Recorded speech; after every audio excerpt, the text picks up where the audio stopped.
Welcome friends. DA মামলাতে দুটি গুরুত্বপূর্ণ খবর রয়েছে, আমি এই ভিডিওতে শেয়ার করব। প্রথমত যেটা হচ্ছে, আপনারা অনেকেই হয়তো জানেন না, গতকাল অর্থাৎ 1 মে 2025 ডিএ মামলাকে আবার মেনশন করা হয়েছিল। কি জন্য মেনশনিং করা হয়েছিল, কে মেনশন করা হয়েছে, আমি আলোচনা করব। আপনারা জানেন এর আগের দিন মামলাটি high up on the bench থাকা সত্ত্বেও শুনানি হয়নি। তার কারণ honourable justice Sanjay Karol sir সেদিন অনুপস্থিত ছিলেন ওই বেঞ্চে।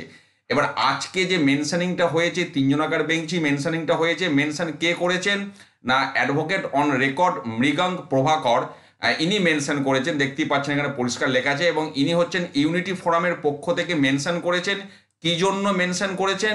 Late the matter be not deleted from the date already notified, that is 7 May 2025। অর্থাৎ মামলাটির যে পরবর্তী শুনানির তারিখ দেওয়া হয়েছে 7 মে 2025, সেই দিন মামলাটি সেই ডেটে ডিলিট করা যাবে না, অর্থাৎ ওই দিন শুনানি হবে। এটা হচ্ছে প্রথম কথা। এবং যেটা এখান থেকে বোঝা যাচ্ছে যে অনারেবল জাস্টিস সঞ্জয় ক্যারলের বেঞ্চই শুনানিটা হবে, এটা হচ্ছে প্রথম কথা।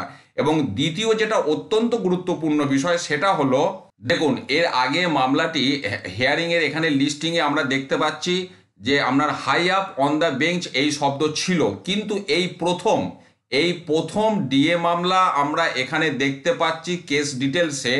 ডিএ মামলাটি এখানে টপ অফ দি লিস্ট শব্দটি এলো। ডিএ মামলা আপনার সুপ্রিম কোর্টে 2022 সাল থেকে চলছে, 2025 সালে এসে এই প্রথম ডিএ মামলায় এলো টপ অফ দি লিস্ট। অর্থাৎ 7 মে যে হিয়ারিংয়ের ডেট এখানে উল্লেখ করা আছে, সেদিন মামলাটি ডিলিট হচ্ছে না, অর্থাৎ ওই দিন মামলাটি শুনানি হবে। এবং টপ অফ দি লিস্ট অর্থাৎ একদম প্রথমেই শুনানি হবে, পরিষ্কার বলা হচ্ছে।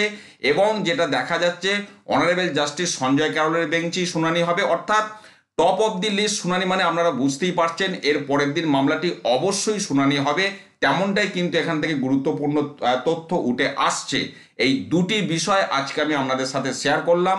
ভালো থাকুন, সুস্থ থাকুন, ধন্যবাদ।